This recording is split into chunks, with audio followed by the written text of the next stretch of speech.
मुझको रुतबे का लालच नहीं है, ना किसी पद की मुझको तमन्ना।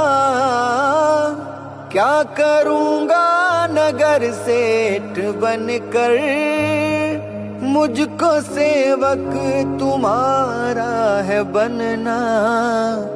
तेरे दर के सिवा सर झुके ना, तुमसे इतनी सी इज्जत मैं चाहूं।